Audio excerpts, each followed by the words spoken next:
তারা আমাদের কাছে ডকুমেন্ট চাই, আমরা চাইবো তাদের কাছে আগে ডকুমেন্ট রেডি করুন। কাগজ যে ভাই আছে এখানে লিখেন। আমি যে প্রশ্নগুলো একটার পর একটা উত্থাপন করতে চলেছি সেই সমস্ত কথাগুলো ইলেকশন কমিশনার এবং এখানে যারা প্রতিনিধি দাঁড়িয়ে রয়েছে তারা উত্তর রেডি করুন। নওদাবাসী আপনার কাছে উত্তর নিতে আসছে কিছুক্ষণের মধ্যেই। ইলেকশন কমিশন কি ভারতবর্ষের নাকি অন্য কোনো জায়গাকার? উত্তর আপনাকে দিতে হবে। পশ্চিম বাংলা একটা রাজ্য, বিহার একটা রাজ্য, আরো বিভিন্ন রাজ্য আছে, বিভিন্ন জায়গায় এসআইআর হচ্ছে। বিহারের এসআইআর এ কি লজিক্যাল ডিসক্রিপেন্সি ছিল? ইলেকশন কমিশন তুমি জবাব দাও। এই কোশ্চেন নোট করেন, যারা এখানে উপস্থিত আছেন লিখিত করেন। ইলেকশন কমিশন তোমাকে উত্তর দিতে হবে, যে প্রতিনিধি এখানে আছে তাকে উত্তর দিতে হবে। বিহারে কি লজিক্যাল ডিসক্রিপেন্সি ছিল? যদি না থেকে থাকে তাহলে পশ্চিমবঙ্গের জন্য আলাদা নিয়ম, বিহারের জন্য আলাদা নিয়ম কেন? পশ্চিমবঙ্গ কি ভারতবর্ষের রাজধানী নয়? সরি, পশ্চিমবঙ্গ কি ভারতবর্ষের রাজ্য না? রাজ্য নাকি? উত্তর দেন, রাজ্য কিনা? তাহলে বিহারে কেন ওই রকম নিয়ম, আমার কাছে কেন আলাদা নিয়ম? কেন বাপু? জবাব দিতে হবে কমিশনার। এবার আসি আমি পরবর্তী জায়গায়।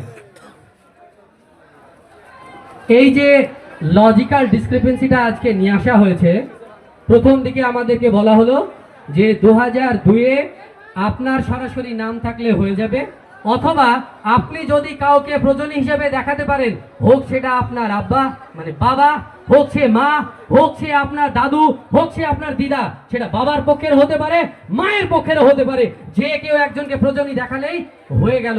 তো দেখানোর পরে আবার কেন আপনাকে কেন কাগজ দেখাতে হবে বাবু? আপনি কেন কোন গ্রাউন্ডে আপনি আমাকে বলছেন যে তোমাকে কাগজ দেখাতে হবে? লজিক্যাল ডিসক্রিপেন্সিতে 5-6টা বিষয়কে নিয়ে আসা হয়েছে। 5-6খানা বিষয়কে নিয়ে আসা হয়েছে। তার প্রথম ছিল, 1 নম্বরে হচ্ছে মিসম্যাচ, নামের মিসম্যাচ। নামের মিসম্যাচ কিভাবে হয়েছে প্রমাণ সহ আমি দেখাচ্ছি, প্রমাণ সহ। সকলে শান্তি বজায় রাখবেন। আজকে সবাই একত্রিত হয়েছেন, নওদার জনসাধারণ, জনতাই শেষ কথা বলবে।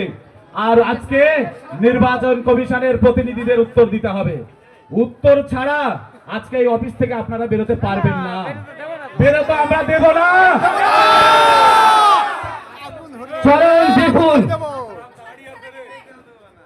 এখানে আমি মিডিয়ার ভাইদেরকে দেখতে বলবো, এখানে একজন ব্যক্তি 3টে ভোটার কার্ড এবং নামগুলো দেখুন, 3 রকম। আমি কি 3 রকম ডকুমেন্ট দিয়েছি?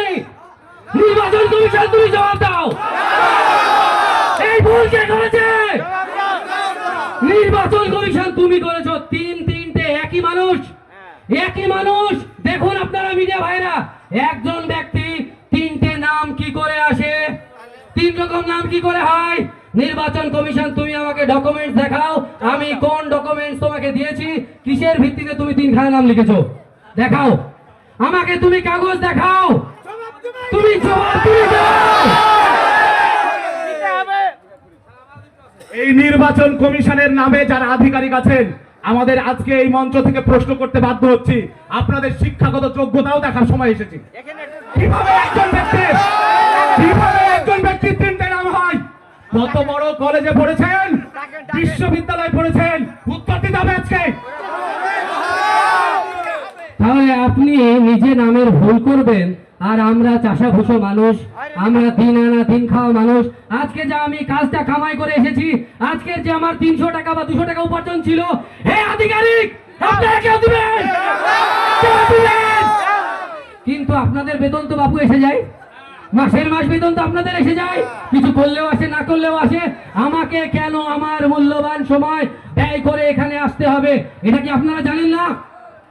যারা আজকে দায়িত্বশীল রয়েছেন, বিএলও যারা রয়েছেন, ইআরও বা মাইক্রো অবজারভার, আপনারা জানেন না কি চলছে?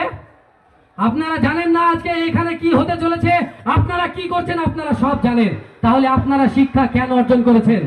আপনারা কি আপনাদের মেরুদণ্ড কাউকে বেঁচে দিয়েছেন? উত্তর আজকে আপনাদেরকে দিতে হবে। আপনারা কি মেরুদণ্ড বেঁচে দিয়েছেন? এই দায়িত্ব আপনাদের ছিল। আমরা প্রায়শই শুনছি বিএলও থেকে শুরু করে প্রত্যেকেই বলছে there is no guideline from issued from the ECI. কোনো গাইডলাইন নেই, কোনো গাইডলাইন দেওয়া হয়নি। আপনি কেন, যার গাইডলাইন নাই তার দায়িত্ব আপনি কেন নিলেন? কেন আপনি আমার কাছে গিয়ে নমিনেশন ফর্ম জমা করালেন, ভর্তি করালেন কেন? এটা আপনাকে উত্তর দিতে হবে। আপনি বলছেন আমার কাছে কোনো গাইডলাইন নাই, আপনাকে জিজ্ঞাসা করতে গেলে আপনি বলেন আমি জানি না। যে জানে তাকে পাঠাবেন, আমার তার সঙ্গে দরকার আছে। যে জানে তাকে পাঠাবেন, আমার দরকার তার সাথে, কথা আমি তার সাথে বলবো। তাহলে লজিক্যাল ডিসক্রিপেন্সিতে আপনারা দেখতেই পেলেন, নামের ভুল তাদের, হয়রানি আমি কেন হব। তার মানে এই কারণ দেখিয়ে আপনি যতগুলো হিয়ারিং ডেকেছেন, নোটিশ ইস্যু করেছেন, আপনাকে উইথড্র করতে হবে। আপনাকে নোটিশ উইথড্র করতে হবে। দ্বিতীয় লজিক্যাল ডিসক্রিপেন্সিতে এলডিতে আপনি রেখেছেন যে পিতার সঙ্গে যাকে দেখানো হয়েছে তার যদি 50 বছরের গ্যাপ হয় তাহলে তাকে নাকি কাগজ দেখাতে হবে। আমি আপনার কাছে কাগজ দেখতে চাই প্রথমে। কি 50 বছর কোন পুরুষের পার হয়ে গেলে সে কি নাপুংসক হয়ে যায়? সে কি জন্ম দান করার ক্ষমতা কি তার থাকে না? আপনি কি, আপনার কাছে কি কোনো ডাক্তারের প্রুভেন ফ্যাক্ট, কোন ডকুমেন্ট আছে? উত্তর আপনাকে দিতে হবে আজকে। তাহলে যদি আপনার কাছে কোনো ডকুমেন্ট না থেকে থাকে, আপনি কোন গ্রাউন্ডে এই নিয়মটা রেখেছেন? আপনাকে সংবিধানের কোন ধারার বলে আপনি এই ডিসক্রিপেন্সিটা রেখেছেন? কোন ডাক্তারের সঙ্গে, কোন মানে এই যে বাচ্চাদের এই সমস্ত যে বিষয়গুলো রয়েছে, এই কোন পরামর্শ কার সাথে আপনি নিয়ে এই নিয়মটা বেঁধেছেন? তার জবাব আপনাকে দিতে হবে, দিতে হবে। আপনি এই একই কেস আপনি রেখেছেন কিসে?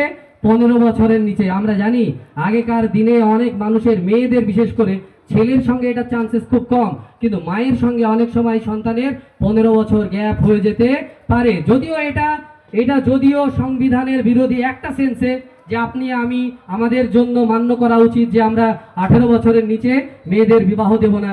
সেই ক্ষেত্রে আমি মেনে নিতে পারি, কিন্তু তারপরেও তো অনেক সময় বিবাহ হয়ে যাচ্ছে। একটা কেজি 1 থেকে দশম শ্রেণী পর্যন্ত নতুন শিক্ষাবর্ষে ভর্তি চলছে। শিশুদের খেলার মাঠ, সুন্দর পার্ক বিশিষ্ট এবং প্রাকৃতিক মনোরম পরিবেশে অবস্থিত AM আদর্শ নার্সারি শিশু বিদ্যাপীঠ, আবাসিক এবং দিবা আবাসিক, ত্রিমোহিনী, নওদা, মুর্শিদাবাদ। নতুন শিক্ষাবর্ষে আপনাদের ছেলেমেয়ের উজ্জ্বল ভবিষ্যৎ গড়তে এই শিক্ষা প্রতিষ্ঠানে কেজি 1 থেকে দশম শ্রেণী পর্যন্ত ভর্তির জন্য আবেদন করুন। এখানে কম্পিউটার এবং শরীর শিক্ষা প্রশিক্ষণ দেওয়া হয়। প্রতিষ্ঠানটি সিসি ক্যামেরার আওতায় রয়েছে। যাতায়াতের জন্য রয়েছে নিশ্চিত পরিবহন ব্যবস্থা। যোগাযোগ করিবার নম্বর 9382594587 অথবা 9647351038।